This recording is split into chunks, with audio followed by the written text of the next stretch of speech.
sommes un groupe industriel, mais qui est intégré en amont. Donc nous avons les activités d'extraction minière dans un grand nombre de pays dans le monde, dans des endroits qui sont généralement reculés, assez beaux et peuplés quand même.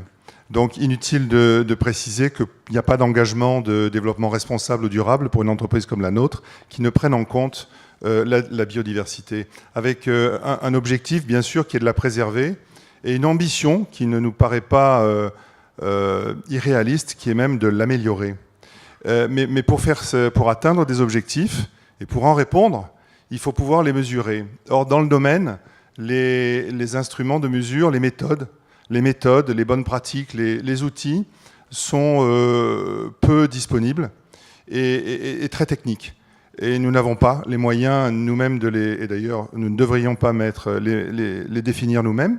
D'où le partenariat que nous avons récemment conclu avec UMS 2006 Patrimoine Naturel, qui est un ensemble institutions scientifiques et techniques qui comprennent notamment le Muséum d'Histoire Naturelle, l'Agence France Biodiversité et le CNRS, afin de mettre au point, sur la base de nos sites et de nos activités, les outils, les méthodes et les bonnes pratiques qui nous permettront de répondre de nos engagements. Ça fait déjà des dizaines d'années qu'on parle de biodiversité et très vite on s'est rendu compte que la biodiversité sur la société seule, c'était trop court et qu'il fallait engager avec nous les parties prenantes.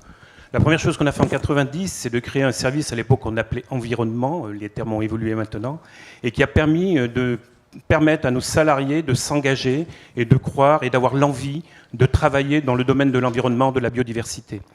En même temps, nous nous sommes dit qu'il fallait travailler avec l'ensemble des associations et nous avons créé le club des associations partenaires, dans qui aujourd'hui regroupe 35 associations et qui nous permet de travailler dès la genèse des projets jusqu'à la réalisation et jusqu'au contrôle de l'ensemble des différents vecteurs sur la biodiversité ou d'autres éléments. Un partenariat particulier avec la LPO depuis plus de 15 ans, où nous avons aussi bien un mécénat que des prestations particulières, et avec qui nous avons réalisé à ce jour plus de 54 projets. Un autre point particulier au niveau du béton, et là aussi on travaille avec la LPO, c'est le développement de la biodiversité, recréer la biodiversité en milieu industriel.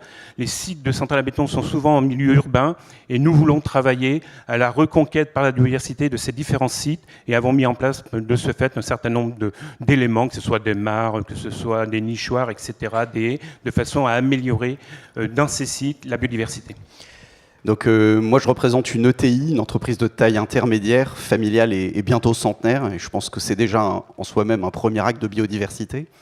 Alors plus sérieusement, donc nous sommes un acteur engagé de l'aménagement, la conception, puis la réalisation des villes, cela en France et en Europe.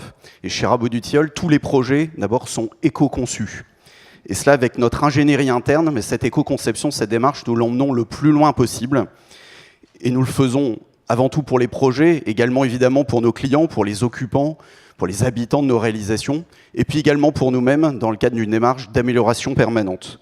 Chez Rabot du Tilleul, c'est environ 500 projets qui ont déjà été éco-conçus, ce qui signifie que nous disposons déjà d'une certaine maturité en la matière justement. Alors la biodiversité, c'est une des composantes importantes de cette démarche d'éco-conception, et au travers donc de l'engagement que nous prenons ce soir, eh bien, je veux signifier que nous sommes prêts donc, à partager notre expérience ici avec l'ensemble des partenaires, et cela dans une démarche vraiment pragmatique, également une démarche reproductible, parce que c'est important, et également une démarche, donc c'est le thème, partenarial.